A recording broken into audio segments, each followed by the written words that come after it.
Thank you with the boys, Jeff O'Neill and Bob McKenzie. On March 22nd, the Columbus Blue Jackets were out of a playoff position, and their high-stakes shopping spree at the deadline looked like it might be a disaster. Since then, a remarkable 13 wins in 15 games, and now just 2 away from their first-ever conference final appearance. What or who was the key to the win in Game 3? Well, Game 3 was much different than Game 2 for the Columbus Blue Jackets. Game 2 was all about Artemi Panarin, 2 goals, 1 assist. Matt Duchene with the game-winning goal in overtime. But this time it was the foot soldiers, specifically Boone Jenner and that fourth line with Riley Nash and Brandon Dubinsky. Late in the first period, Jenner does a great job. In the second period, he draws a penalty. Marchand gets a stick up on him a little bit, and then Duchene goes to work and ends up with a second consecutive game-winning goal. But quite a night for Boone Jenner. Rings this one off the crossbar.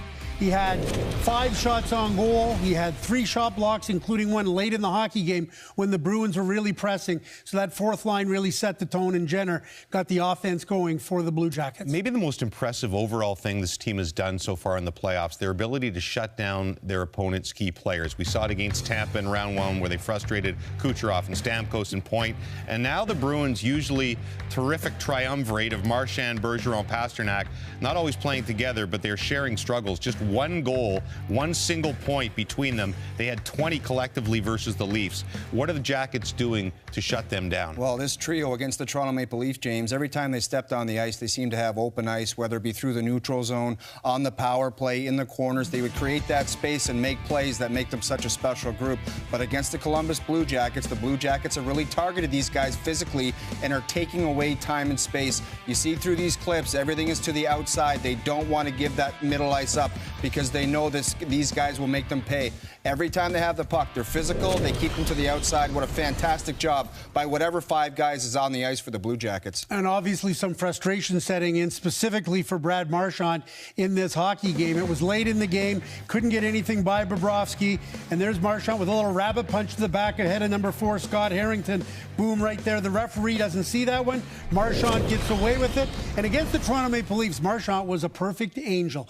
Not doing anything to upset anybody, and he obviously put up big points, but we've already seen him try and stomp on Cam Atkinson's stick in this series, and then the rabbit punch to the back of Harrington's head.